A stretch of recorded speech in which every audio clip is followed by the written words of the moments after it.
All right, take 3. This is our third attempt to get this stupid recording going. Hello, everybody. Welcome to the JJ and Plug Show, recording from the Highland Communities Podcast Studios. This is part 2 of the podcast, and this is... I'm telling you, I don't know what this song is called, but I go to one movie immediately. And I'm sure you go to that movie because it is the theme song, and the name of the song is... Home Alone. Home Alone. Oh, is it the name of the song? The name of the song is... I think it's called like Home Alone theme. See, I don't even need to hear all this stuff. It's literally just the beginning. Just the beginning. I'm like, oh yeah, it's Home Alone. Yeah. So in fact, I think it is. I think it's what they're playing at the very beginning of the movie, like as they're starting and they're showing, as they're like dropping into the house. So this is what it's called. Title from Home Alone in parentheses. Somewhere in my memory. That's the name of the song. And performing this is again my girl Lindsey Stirling. This is on her Christmas album. Oh. Yeah. I like the violin. Ava's learning to play the violin, so I want to try to see if she can play this on the violin. Yeah, she should need to learn. Okay. Yeah. Next time Lindsay's in town, I feel like I should take you, me, we take our daughters, because Kempsey wants to go bad. She's like really wants to go see her play. The concert? Does she do concerts in town, or where? She's Where does she play at usually? Big time, like Arizona Financial Theater. Arizona Financial Theater's the last time she was in town that I saw her. That's cool. Yeah, Mesa Performing Arts Center. Oh, okay. A couple places like that. Anyway, I think her tour ends in LA this year, so probably not going to be going around. Last time I went to go and try and buy tickets for her winter tour or whatever it is, it was like $250 a person. And I'm like, did you say, where's the homie hookup? She already homie hooked me up once. Oh. You know, so I was like, that was when I saw her at Arizona Financial. I'm like, I think I probably ought to pay. But no, bro, that's what you have friends for, dude. Yeah, but at the same time, like, I want to take my daughter because she really does want to see her play. Because her whole thing is, it's not just like, she doesn't just sit there and play the violin. It's like a show, like a full-on production. Dancing. She did this one thing. Did you just say brancing? I said dancing. Definitely did not sound like you said dancing. Well, hey, you know what? The great thing about this is we recorded it. It's okay. So we'll be able to go back and listen you to may this. have, but it just sounded like you, I don't know, like you had a conundrum in your mouth. A what? A conundrum. I can't even say the word, bro. Conundrum? Yeah. I don't even know what you're talking. Curmudgeon. Curmudgeon. There you go. Follow over from if the you last don't know what we're talking about, listen to the first episode. Exactly. And share it with your friends. Yeah. Like and share. Hashtag Subscribe. educational. Yes. All right, so this is the sports podcast. I think we said that before. No, we said that the first take and the second take, but not this one. Okay, this is the third take. All right, so sports podcast. And if you don't want to listen to the sports one, just listen anyway. Share it with your friends. You'll learn something. I promise you. It's also going to be entertaining. Yeah, for the record, I learn something every time because Eric here is the one who does the sports stuff. I know some of this stuff, but I was like, what are we going to go with this? Or like, what are we going to talk about here? So this one has been on this for a couple of weeks. The story's kind of died down, but I just wanted to talk about it, okay? One of the things that drives me nuts about baseball is so far some of the rules tweaks that they've done, well worth the money and time. They have been amazing ideas, right?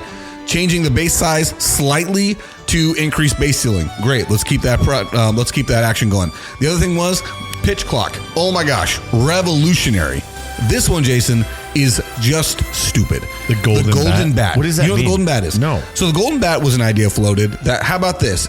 In baseball, you have a lineup, 1 through 9. Yep. We go through the lineup every time, okay? Usually a batter might get 4 at-bats in a game, right? Excuse me. That would be a lot. Well, no, 4 is pretty typical. Is it? Okay, so... Yeah, so unless it's a perfect game, if a perfect game where everybody comes up and goes down, that's 3 at-bats per hitter, right? So typically, you're going to get a couple hits in there. It's going to spread out. Someone's going to get 4. Just about everybody will get 4. Pretty close to. Okay. Some guys get 5, right? Right. In a big game, you're going to get like 6 or 7 if you're really scoring, just kept like if you're really through scoring, them, right? You know. The idea is that, hey, how about we give a golden at bat, or you go with the golden bat to one player on the team. That way, in any instance in which it's got bases loaded or a really high intensity situation, that guy can go up and bat, even if it's not his place in the lineup. Really? Yeah, it is dumb. It's straight up gimmicky. You're changing the game. Yeah. Like, that totally changes the game. And not only that, but like totally ruins the idea of some nobody being a somebody in a huge moment. Yeah, that's kind of like, I didn't know that would be a thing. No, and the reason why it is, I swear they were never going to do this. The only reason why they put it out there is because when baseball season's over, nobody talks about baseball. Nobody talks about it. And some of the reason why is because we know as baseball fans, the only free agents are getting signed by Mets, Yankees, Dodgers. The Mets just signed a crazy stuff. $765 million deal. Jump change. Can you believe that, dude? $750 million. Yeah, no, I can't. That's insane. For like 15 years. 15 years. Not even like 30 years. No, and none of that, zero deferrals. Zero deferred money, unlike the Shohei Ohtani $700 million contract. This one's zero deferred money. It's crazy money. There are 3 teams in the league that can afford that. And those are the 3 teams I just mentioned. Baseball badly needs a salary cap. They need it in the worst kind of way. Yeah, it's pretty crazy they don't have that. It's just ridiculously stupid is what it is, because you're totally tilting the playing field. Who just won the World Series this year? The Dodgers. Who has the highest payroll? Dodgers, Yankees, Mets. Who was in the World Series? Dodgers, Yankees. Who was in the Divisional Series? Dodgers, Yankees, Mets. Whoever. And nobody even knows who the other one was. Like, that's my point. It's so irritating. It's so irritating. Yeah, I don't know much about it, but it's crazy to think that there's not a salary cap. It's just such unbalanced competition. And it drives me nuts as a fan of a team who, seriously, the Diamondbacks, they do everything they can to compete. And shoot, they were in the World Series 2 years ago. I mean, they're there. They're competitive. They missed the playoffs by 1 game this year. And they had a better win-loss record this season than they won previous. They're working hard at it, but there comes a point where you have to say, what are you supposed to do when you're in division rivals? Their entire payroll is like the GDP of our state. Yeah. I mean, I'm exaggerating, but not a whole lot. There's an insane amount of money coming out of those guys that are paying the salaries of the Dodgers. It's very frustrating. Strange. So I got that one out of the way. Really, the Golden Bat thing was just a stupid way of trying to get in the headlines, but that's just dumb. Okay, this is another one. And I know, we all know that there's differences between football players and basketball players, right? There's a lot of differences. Right. I tend to believe the best athletes in the world play basketball. Okay. And some of that is because they're the biggest human beings who have to have the most precision in what they do. Shooting a basketball, not easy to do. Right? Dribbling a basketball, not easy to do. There is so much precise athleticism in that game. It's unfathomable to me as a guy who just plays pickup. I can't imagine people that are that good that play in the pros. They are also the biggest bunch of divas next to soccer players on the planet. 100%. Okay. It is rare that you hear about a basketball player that does not complain about getting fouls or hurt. It's just rare. And I'm so rare to the fact that I can't name a single one. Now, especially one that does both. I can think of ones that don't complain about getting hurt. Devin Booker. If he's hurt, he doesn't say anything. Yeah. Right? But you better believe Devin Booker's got something to say when he thinks he got fouled, which is often. Yeah. Okay? So that's a 1 for 2 right there. Name one player that's 2 for 2 on doesn't complain about getting hurt, doesn't complain about getting fouls. I don't know who they are. I couldn't tell you. Okay. And this is where I made the joke about how Ricky Pearsall is greater than Joel Embiid. Ricky Pearsall is a rookie in the NFL. Okay. He is average as far as production goes. In fact, he's been below average as far as production goes because you got shot in the chest this offseason. So he plays for the Niners. Yes. Yeah. In San Francisco, an attempted car robbery. He was shot in the chest. Okay. By a gun. That's what, dude, if you saw the clip of him walking to the ambulance, that's what you would think. Yeah. It's a flesh wound. Yeah, okay. It's fine. Guy came back this season and has played, and what did I say here? How many games? 8 games out of a possible 14 for the 49ers. Some of the differences here are that, one, football, there's only 17 games in a regular season. Right. Okay. So it's a very small amount of games that you are available to possibly play for. He's over 50% right now. Over 50% after getting shot. He was shot. I can't emphasize this enough. In the chest, not like the leg, like through and through on the thigh. Yeah, or like maybe a rip through a little bit of the, tricep or something like that. Yeah. Like shot in the straight up chest, okay? Joel Embiid is an MVP in the national. I can't figure that out ever. Well, the season he won the MVP, he did. I mean, statistically, every season. He's never healthy. He is never healthy. Never. And the worst part about it is more often than not, you'll hear people complaining it's because he's not in shape. Because he's not playing enough. Yes, and he doesn't take care of his body. We talked about this last week, how your body is your business when you're a professional athlete. Yeah. How is it that Joel Embiid can be 30 years old and still have this problem. You are never available. Never. There's never been any reason as to why he's been hurt this season. I think this last injury actually came, I think it was like an orbital fracture. Nasal fracture. I can't remember what it was. He actually had some, I'll say a real injury. He has been available to play. He's played 6 games out of a possible 24. 24 games that he could have played for his team. He didn't because I'm hurt. Ow. My knee's a little sore. I had to play in the Olympics, guys, so I need some more rest. Yeah, right. Dude, you are getting paid north of $50 million this season. Ricky Pearsall got shot. And the minute he was available to play, put me in, coach. I know there's a massive mentality difference between the two players and also massive difference in the quantity of games to be played. But at the same time, Joel, you are getting paid so much money to play a game. People pay money to go see you play this game. Well, at some point you have to play. But I think he's just made a living out of being he knows he can get paid to not play as much. To not play. And we keep rewarding him, so he's going to keep doing it. He's going to keep doing it. He's not an idiot. He's figured it out. Part of me thinks he is, man. Well, he is, but he's not. If you think about it, whoever's in his corner is telling him, hey, dude, you can play 50% of the games, keep your body somewhat, hurt, and you're still going to get paid buco freaking bucks. The thing that really is crazy to me is I'm talking about a guy who came from Cameroon. Right? This guy came from nothing. Yeah, but that just goes to show you how fast. There was a statement put out, I'm pretty sure by Nick Bosa, about the player that Kyle Shanahan tried to put a player in the game, and he's like, no, I don't want to play. Oh, Devondre Campbell. He's on the list. So I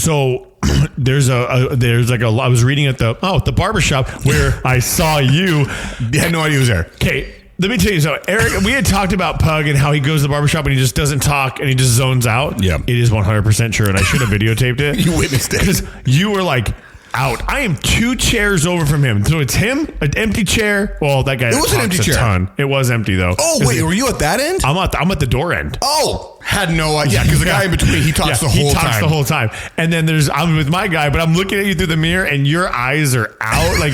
He's on your beard and you're I'm pretty sure you were sleeping sitting up. 100%. I don't know 100%. How you did it. But I'm like, should I go say something? Nah. You know what? This is kind of his time. And if I'm a gym guy, I don't want to be bothered, right? So I get it. So you just looked at peace and I'm like, why would anybody want to ruin this right now?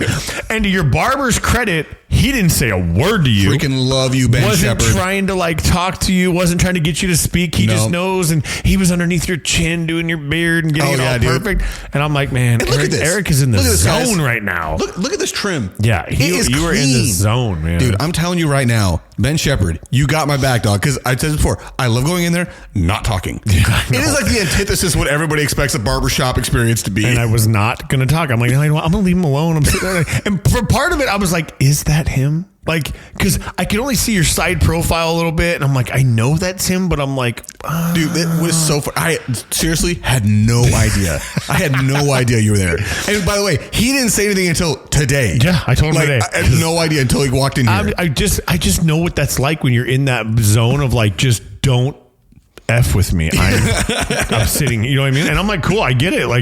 And as a man, you got life, all this stuff going on. That moment, I'm not going to take that from you, dude. And he's not wrong. I was straight up asleep. Yeah, I don't know how. And literally, when I say asleep, he's sitting like this.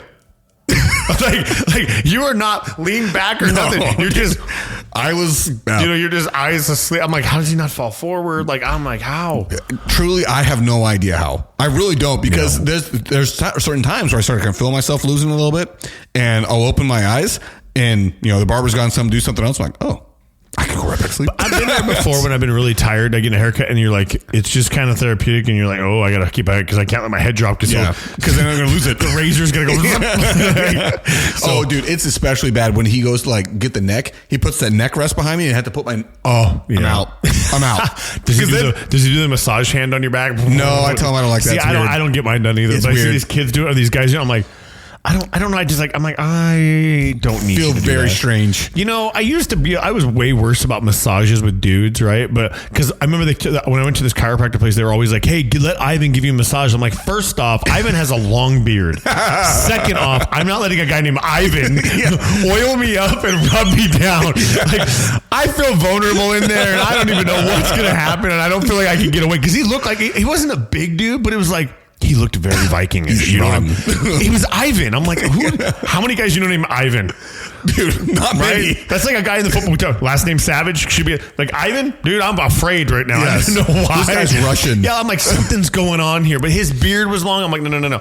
But I've since kind of overcame that because I let a guy really crank on my shoulder and stuff and help me out, and he's a dude, and it's been fine. I will say this, as far as like an actual massage go or like a physical therapist, I have no problem with the dude. No problem.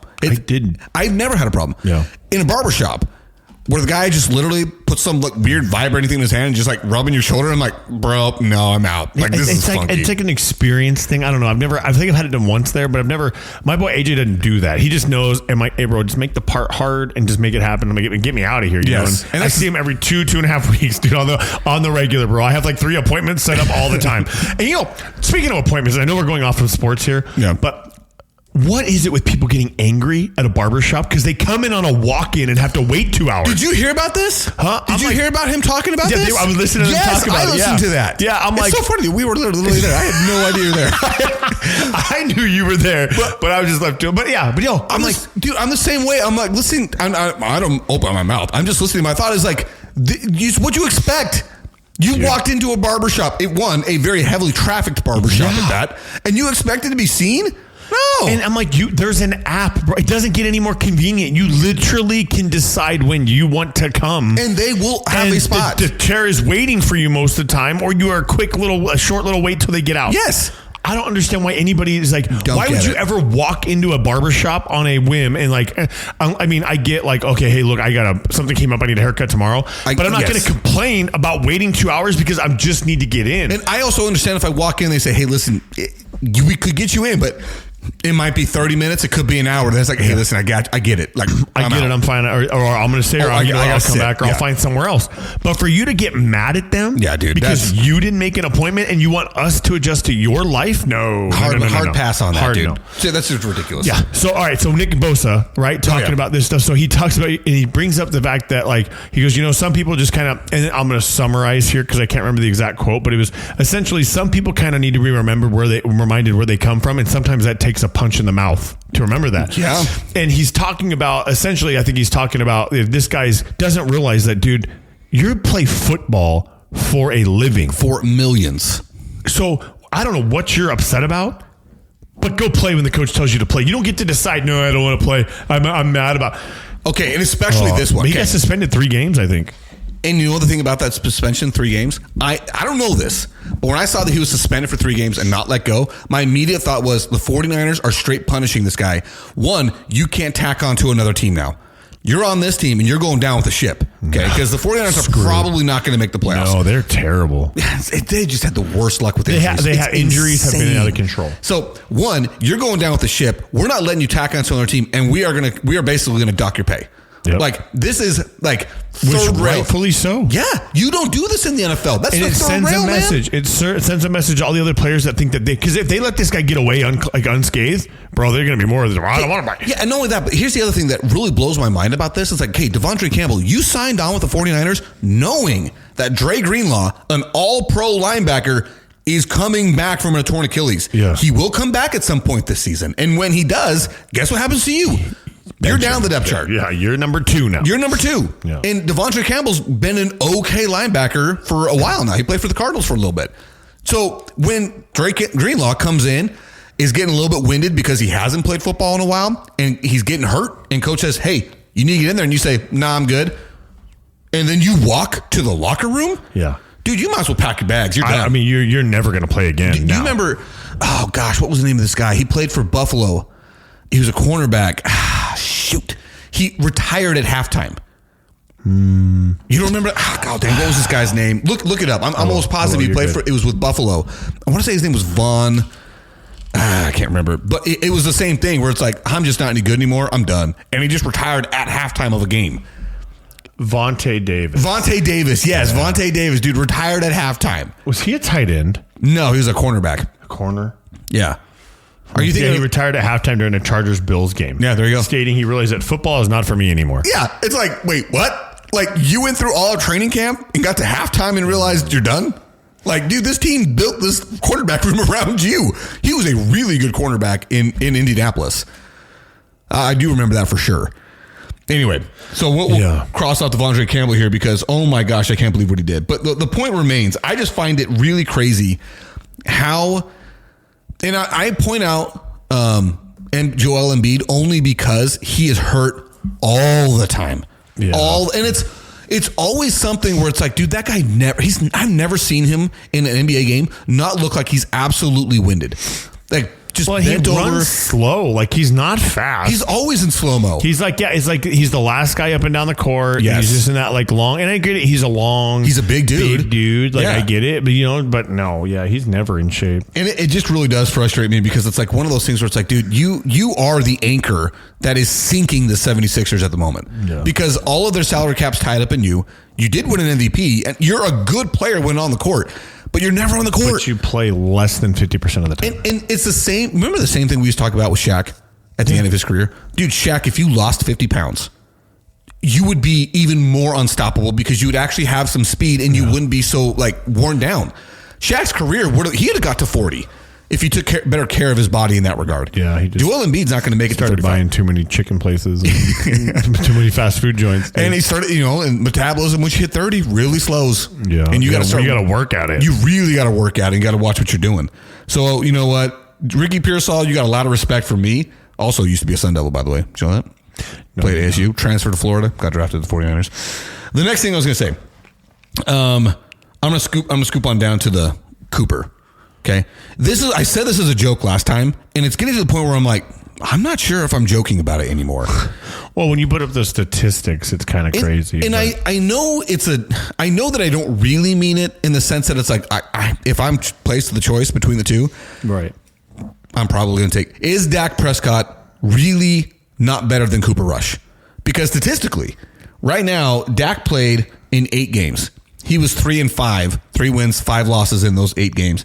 He threw 11 touchdowns and 8 interceptions, which, correct me if I'm wrong, I feel like that's high for Dak. I don't remember him being a very big pick thrower. I don't think he was. I know that he's been struggling the past couple of years in general, but I don't think that. He's not having a Kirk Cousins type struggle, but he definitely is struggling. Dude, Kirk might be cooked, and we'll get to him. He's on the list too. But anyway.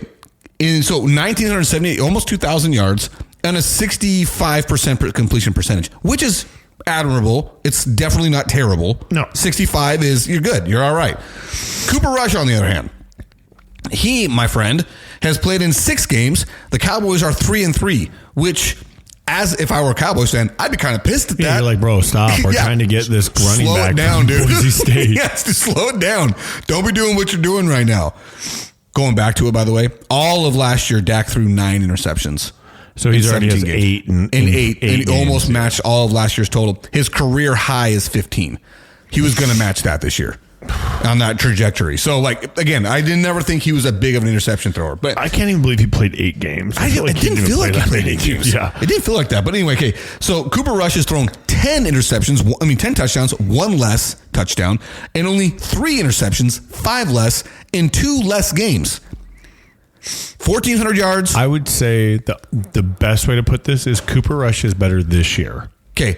And then I was going to, yes, he is better this year. There's no doubt about that. Why I don't think he's a better overall quarterback. Oh, and and this could be one of those things where like maybe Cooper Rush is better than anybody just ever let him play. And maybe as he gets more familiar with the offense and, you see that he becomes a guy like, hey, look, this guy can actually play. Like, why don't we pick him up somewhere else and say, hey, let's somebody maybe roll the dice on him actually being a starter somewhere where they're struggling at QB or maybe they're not like, you can go to the Browns and anybody can go to the Browns and be a QB. Okay, so this is the next thing I wanted to say was backup quarterbacks. Okay, so let's look at this year. Okay, right now we're talking about quarterback reclamation projects, guys that have showed up on a different team and have shown out. Okay, number 1 on that list is Sam Darnold. Oh, hands down with the Vikings, bro. Dude, It's crazy. it is crazy. Yeah. He looks like a franchise quarterback. I mean, I watched him throw a pick in the last game. Yeah. But listen, it was 4th and 3. Like, you're basically they should have took a field goal. Oh, dude, that the Bears when he picked that one off. It was like you should have just dropped the interception, you idiot. You just cost your team like 15 yards in field position. Yeah, like you just let it go. Swat it to the ground. But they should have taken a field goal. They should have taken a field goal, and I get it, but now it looks bad on him for throwing a pick. Yeah, and now it's like essentially a punt. Yeah, you know it's what on I mean? the stat Whatever. sheet, exactly. But you're right. It's basically a short punt is what it is equated to. But like, okay, so Sam Darnold looks like a franchise quarterback. He is absolutely tearing it up in Minnesota. Minnesota is quietly maybe going to win the number 1 seed in the NFC. The NFC North is crazy right now, minus the Bears. It's 3 of the teams have got 10 wins or more. Oh, my favorite team, dude. I mean, I'm not a Lions fan. They might be done, but I'm just saying. Do you think they're done? I don't know, but we'll get to them. I want to go down these backup quarterbacks. Geno Smith isn't a backup anymore. He was for a while.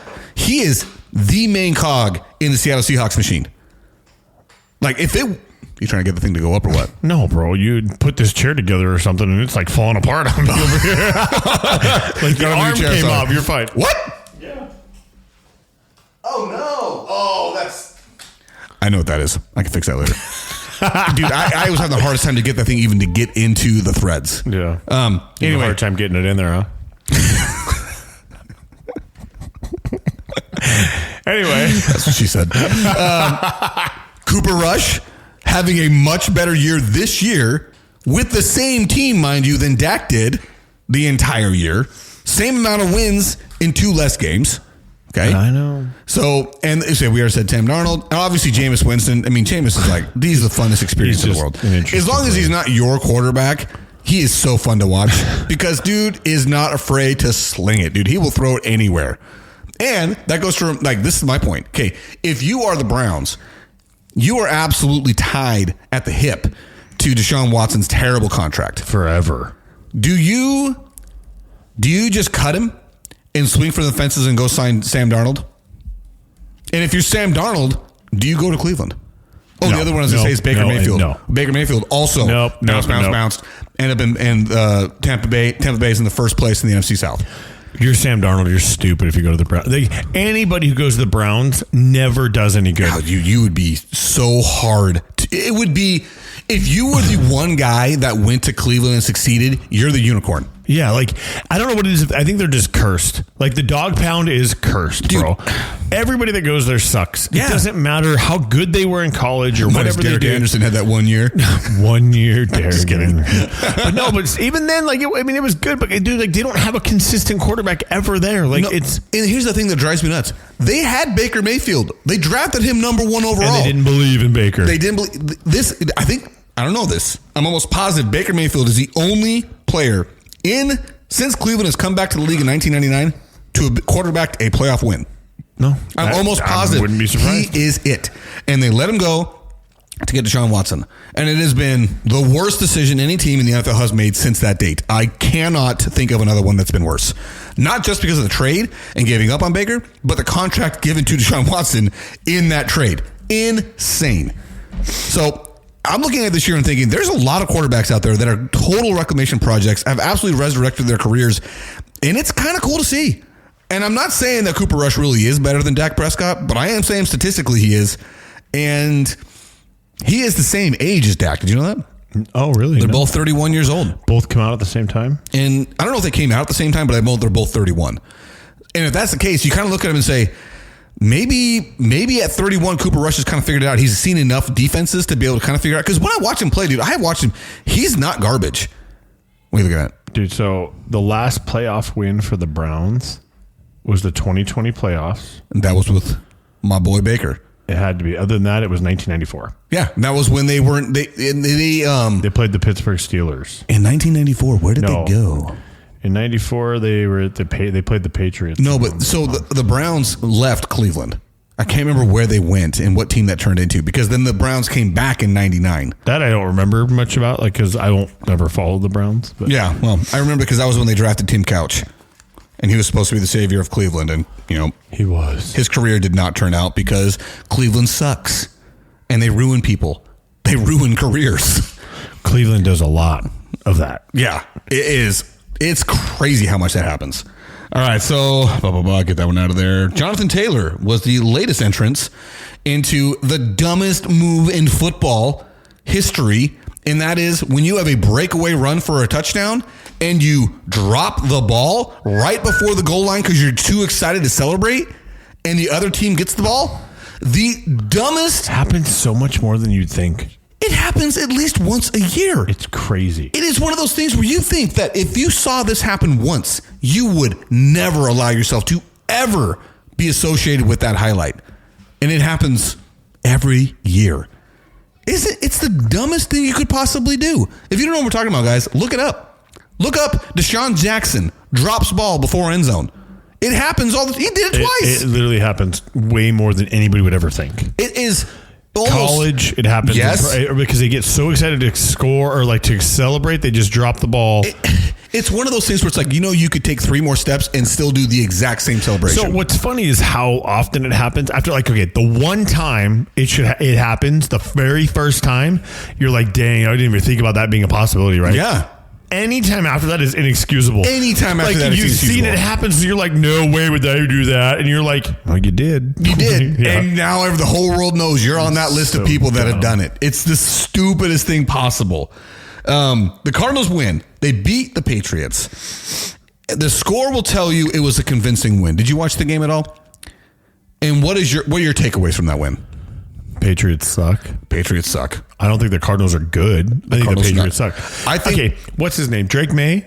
Yeah. That kid is a child. Oh, his face. 100% baby face. He walked right past me. And I'm like. He has got the babiest of faces. How old is he? 22? He's 20. I think he's 21. 21. Like, he is a baby. And you see him and you're like, bro. Like, hey, you are a kid playing with men. Look up Ladd McConkey. Why does that sound like a made-up name? You like a book, like another word that you're just going to spit out at me? Ladd, Ladd McConkey. He played for Georgia last year. He was a Chargers. I can't remember if he's a first-round pick or not, but he is their number 1 wide receiver now. That guy, white dude, is a 12-year-old playing in the NFL.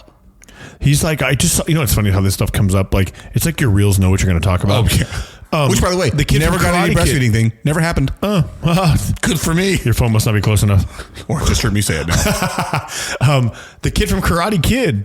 He's one of the guys that doesn't age. Yes. When he was 18, he looked like he was 12. When he was 30, he looked like he was 18. He is 60 years old right now, and he looks like he's 30. Dude, he's coming out with a new Karate Kid movie. You see that with Jackie Chan? Yeah. And Jackie Chan actually has gray hair. It's kind of weird. Dude, Jackie Chan. He does I wonder if he's still doing all of his own stunts. Oh, I'm sure he is. That's like his thing. Yeah, that is it's like his whole thing. Yeah. Yeah. No, but anyway, so if you looked at Ladd McConkey, dude, that guy is a child. And if you watch him play, next time you get the Chargers on TV, make sure you watch him because it is comical how small and young he looks. Number 15. Number 15, yep. Yeah. Anyway, so my takeaways from that game on Sunday with the Cardinals and the Patriots were, 1, the Patriots are a really bad team. And 2, the Cardinals have proven they are an average team. They are not good. They are not bad. They are only good enough to beat the bad teams. They are not good enough to beat the good teams. They are simply average. They may make the playoffs only because... if the Niners suck. They have to win out. Yeah. The Cardinals have to win 3 of the next 3. And I think the Seahawks have to lose 2 of the next 3. And they're all away games. No. Is there one later? We have one home. Our final game's home against the 49ers. But we got to go to Carolina this week, which is a bad team, but going to Carolina is terrible. Yeah. Exactly. Jet lag. Yes. And not only that, but like Bryce Young's actually kind of looking like he doesn't suck anymore. And then we got to go to LA, which the Rams freaking own us.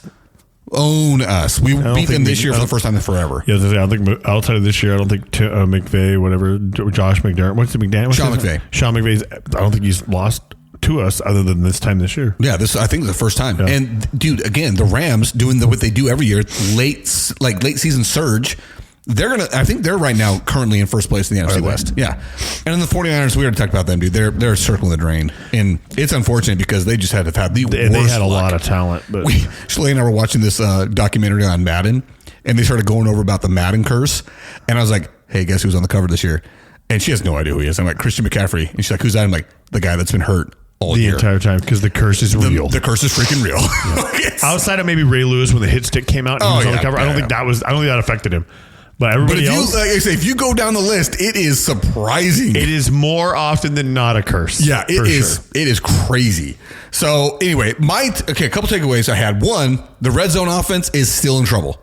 It's still in trouble. Even though they scored 3 touchdowns, one of those was a fumble recovered in the end zone miraculously by an offensive lineman. Yeah, by a lineman. I mean, the way that he recovered that, I'm surprised they didn't call it out. I couldn't believe he didn't land out. Like it just that always happens that way. The other two, like field goals, again, it's so frustrating. And Marvin Harrison Jr., I'm never going to ask for a guy ever again. I'm never going to want a guy in the draft ever again because I'm always wrong. Isaiah Simmons, bust. Marvin Harrison Jr. is okay. Yeah, but I think it's because there's so much pressure. They got nobody else. Kyler literally throws to him way too much because they have nobody else. But they have to throw it to him because he's not doing anything else. Like you get to the point where like, hey, listen, we've got to force feed you because you've got to learn how to play this game. Yeah. If it's not Trey McBride, nobody's catching anything. Dude, he's a beast. Like I would never buy a Cardinal jersey at this stage right now, but I think I would buy his. See, there are 2 jerseys because I'm a tight end fan. I actually think about it. There are 3 teams. There are 3 players on this team that I would buy their jersey of. James Conner. He's been playing really well too. And not only that, but still wouldn't buy his jersey. When you know his history, do you know he was diagnosed with leukemia in college? No. Came back from leukemia. He's solid pro career. Playing really well. I think currently 5th all time in the rushing yards for the Cardinals, which is cool and also a very sad indictment on the Cardinals' history because he's not been here very long. The other one is Budda Baker and Trey McBride. Those are the 3 guys that I would buy those jerseys. Well, and Budda Baker just got a contract extension. Right? 3 years. $18 million per. And he's, I have a hard time, like when I think he sucks, he plays really well. Oh, and then when he doesn't play, like sometimes, but he does. He flies around. He's a missile. But I hate that they just don't tackle people anymore. They just try to hit people. And you see a lot of misses when you could have been drop tackles and whatever, but it's just the way the game's played now. Budda is our best tackler on the team. And the sad fact is he's a safety. Yeah. He should not be leading the team in tackles. But he flies around. He does. But it's like because it's also those guys are making it past the first line of defense. Yeah. He's supposed to be the 3rd line. Anyway, but his contract right now, do you know it is the highest annual average salary for a safety getting their 3rd contract. Kind of a weird statistic, but it is kind of strange, but he's also playing the best of his career. He's playing really well. You can't knock that at all. No, you can't at all. The defense did a very good job in that game. Minus the last 2 touchdowns, which I kind of felt were just like, hey, we're up 30. It was like 30. I think it was 23-3 or 23-6 at some point. Stupid. And so it's kind of like, yeah, they're going to let up a little bit. But that Kyler interception that got wiped away. I don't think I saw that. Oh, you didn't see it? Okay. So we had just stopped the Patriots on a 4th and 1 at like the 2-yard line. Okay, so it's our ball now. We're in the shadow of our own end zone, and it's 3rd down. Kyler's trying to make a play, and he does the dumbest thing ever. As he's about to get sacked, he just puts the ball into an interception. He got bailed out on one of the worst roughing the passer calls you'll ever see. They flagged the defender for hitting Kyler with a roughing the passer. Interception's nullified. But I'm telling you right now, it was one of those things where I'm like, he solidified himself, and to me, he is a average quarterback. I've been saying that for years. I know you have. And to me, it was one of those things where this year, he started showing signs where maybe he's better than that. No, he's average. He's average. He is one of those guys, kind of like a Dak Prescott, where he will have flashes of brilliance. Yeah, but because he's athletic as heck, dude. There's no discrediting that. Right. But it's also coming back to he'll also have flashes of idiocracy where you cannot understand how anybody would make that decision. I think I'd roll the dice with him being like a Darren Sproles, the running back. Like something like let him run the ball a little bit on some pitches. He's super fast. He's very quick. He's not built to get hit. But what's crazy though, he kind of is, man. He's bigger than most running backs in the NFL. Well, I guess that's true. But that's the thing. Like, I just don't think he's a quarterback because he just is not the tall or taller, right? You don't have to be super tall, but Drew Brees made a living not being very tall. Yeah, he's like an inch and a half taller than Kyler. But Drew Brees wasn't a guy that was scrambling for his life all the time, but he just played pocket passing. And Kyler... Well, there's 2 things about Drew I think that set him apart. One is Drew had a very good idea of what the defense was going to do. He was very learned in that sense. Yeah. Like he knew what defense were going to do. And 2, he had a quarterback whisperer as coach. I don't like Sean Payton, but look what he's doing with a rookie. I know, Bo Nix. Bo Nix, the Broncos. I mean, they're going to make the playoffs. Killing it. And that's... The Broncos are kind of a sleeper. Like, yes! You never know where that team... And I have a buddy, Glenn, if you're listening to this, you're probably not. But Zach. Still, I'm like...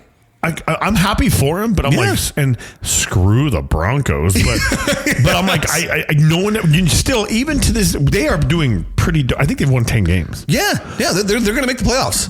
Nobody's talking about it. No, nobody. You don't hear the newscasters going crazy about the Broncos. They'll show, hey, the Broncos won again, and you're like, that's what I keep hearing. And I'm like, dude, they've won 10 games. Yeah, that's pretty good. That especially at this point in the season. Yeah, like, I mean, and you got a rookie quarterback. And again, like, it's just one of those things where I look at it and say, Drew had great coaching, and he had a knowledge of the game from a perspective of a guy who can't run. What Bo Nix went what number? 12, I think. Probably the last quarterback taken of that group. I think he was the last, because I think Jay McCarthy went right before him. Is he not just this year the most successful? No. What do you mean? As all the rookies. Oh, Jaden Daniels was way better than him. Oh, Jaden Daniels isn't that broadcast. You're right. Yeah, Jaden Daniels is better than him. But a number 12 and the number... Jaden Daniels went number 1, right? Or are you going number 2? No, Jaden Daniels went 2. So Drake May 3. So there you go. So Caleb Drake Williams May's 1. doing okay, right? Caleb Williams is terrible. Well, I'll say this. Drake May is playing very well on a bad team. A very bad team. Caleb Williams... Dude, I don't know what to do with that guy. I do. Never make him... I've been saying this from the the beginning. It's like, I'm telling you, I don't know much, but... You and I have been very much on lockstep in this one, where it's like, that guy is a weird dude. And super weird. Not sure if he's the right guy. Oh, Joe Burrow's a weird dude, right? Like, he's been dressing all stupid and whatnot, kind of weird stuff, right? He's performing. When you look at those two with him and Jamar Chase and Joe Burrow's stats, how is that team only won 5 games? Worst defense of all time. That's the only way to explain it. It's like, how is that even possible? They literally, they're top 1 and 2 of every category. If the Bengals were 500, he's the MVP of the league. Bro, Joe Burrow was the MVP of the league if the Bengals are 500. But that's why he's my quarterback in fantasy, buddy. I'm telling you, we said this last week. He might be... Okay, if I'm ranking my quarterbacks right now, guys that I want, I'm building a team around. You can't not say Patrick Mahomes. You can't not say it. He's number 1. Even though I would rather have Josh Allen. That's a dumb statement to make, considering the winning that Patrick Mahomes has done. I'm just going to say it because Josh Allen's built in a freaking lab. After that, it's Joe Burrow. Yeah. And that's after Lamar Jackson's got 2 MVPs. And he could win a third one. He's not going to, but he could win a third one this year. Like, Joe Burrow, he is a quarterback. The guy sits back, dissects, throws. I know, and he plays really well. He's a great fantasy football quarterback. Again, if their defense is better, it's a whole different game, a whole different season. If their defense is average, they're scoring points, they're doing anything. The problem is you can't win if you let them score. Like, you got to stop them, and their defense is because they're putting up the points and the numbers. Like, I mean, they're arguably the best receiver quarterback duo. They're 100% the best. Like, the best 1-2 punch right now in the NFL. Let's see. We talked about Buddha. The rest of the stuff we'll get to it later. Yeah. I will actually, you know what? Let's end with the Suns thing, because I think what Matt Ishbia is doing with his value pricing is phenomenal. It needs to be discussed. Like, I do, and the idea that we have an owner who's a multi-billionaire is like, look, we can't, like, how do we expect people to eat and come to our games? Because you're paying $9 for a freaking hot dog. Well, not no more for all you Suns fans if you haven't seen it effective immediately, right? Yeah, so this is what Matt Ishbia tweeted out. Winning starts with our fans. When I walk the concourse at games and there aren't food options for families who don't want to spend a lot of money, that needs to change. So today, we're rolling out our $2 value for all home Suns games. Now, let me tell you what that means. Hot dogs. It is unbelievable to think that this used to be the price. $9 are now $2. 16-ounce bottled water. Again, insane to think that it was $8.50. It's $2. 16-ounce fountain soda. Okay, that's basically free to produce. Pretty much. Right? Especially at the volume they do it. Yes. Was $6.50, now $2. A bag of chips. I don't know how big this bag of chips is. $2 though still. It was a $7 bag of chips is now $2. Yeah. And a bag of popcorn was $7, now $2. That is going to be huge for people. It's another thing, and we've said this multiple times. Yeah. He is pushing every correct button. It is hard to imagine complaining about having an owner who honestly looks like he gets it. Yeah. Like, maybe we're not going to make every decision when it comes to talent acquisition correctly. Like, maybe we signed the wrong guy. You're going to hit misses. Those are misses. Right. Just whatever. You're going to have people that complain about, like, oh my gosh, like, we shouldn't have traded for Bradley Beal. It's like, you forget we are going to be paying Chris Paul $40 million that year, or get Bradley Beal. Like, everybody was on board with that trade in the moment. Yeah. Now, it's kind of hard now, but you don't blame an owner for going after it. He went after it. He's doing what he can to try to make his team better. And everything he's done off the court, taking his team off of a regional sports network to put them on free local television. Yeah. That is a huge loss in revenue for him that he said, it's way more important that we have fans that can watch the game. Yeah. Taking revenue streams away from concessions and saying, no, it's way more important that our fans get to come to a game and eat and enjoy it. Like, if you bring a family of 5, you have it, right? You go to, let's say you brought your wife or your 3 kids, you go to a game and you take those old prices. Just pick, everybody gets a hot dog. You spend $50 on a hot dog. Before tax, $45. Yeah. So $45 on hot dogs. Nobody likes hot dogs. You could buy 95 of them for $45, dude. Like, it's out of control.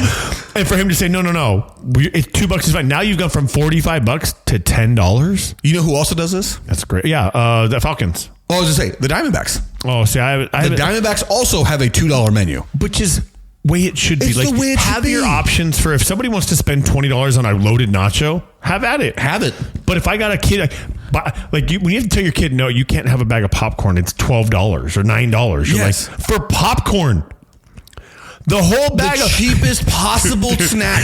I mean, the packet, the kernels you buy that makes 95 bags of popcorn is $7, dude. Yes. Like, you're paying $7 for one bag of popcorn. Imagine the profit. Profit on that. The profit margins on popcorn have got to be insane. Yeah. And with that being said, Matt Ishbia, huge tip of the cap to you. Well done. Everything you're doing is just like pushing all the right buttons. The next thing you need to do is get those.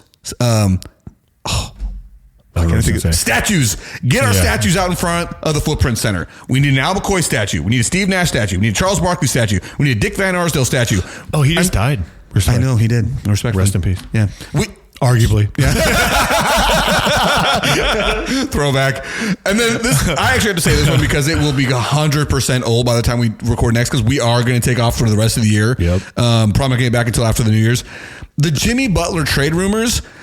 Guys, don't get your hopes up. No. It is a next to impossible trade to make, even if you're Matt Ishbia. even if you're Jimmy Butler and says, I only want to go to the Suns, nobody's going to take Bradley Beal's contract. He's got a full no trade clause and 3 more years on his deal. And he's not been a great player since he came to Phoenix. No. So it's like, okay, if this trade happens, it's because you found a sucker out there. And there's not many suckers that are willing to take that on. No. I'm just saying it right now. And like fat kids in dodgeball, we're out. Stay fresh, you cheese bags. Happy New Year. Merry Christmas. Yes, Merry Christmas to you all.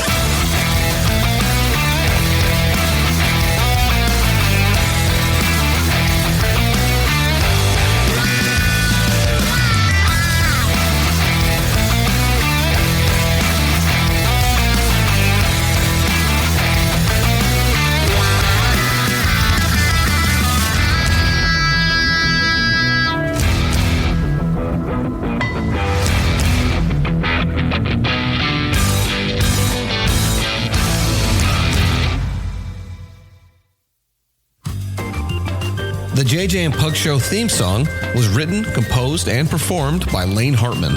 Special thanks to Highland Communities for all the support given to our show. You can find the JJ and Pug Show podcast wherever you do listen to podcasts. Look us up on Facebook, Instagram, and TikTok. Remember to share the show with your friends and family and subscribe wherever you do listen. If you're able to, please feel free to support us by sending a donation to us by going to ko-fi.com/the JJ and Pug Show. That is ko-fi.com/the JJ and Pug Show. Again, thank you so much to everybody for all the support, whether that is by simply listening, whether that is sharing it with a friend, or giving us that sweet, sweet cash. We truly appreciate it all. Thank you so much.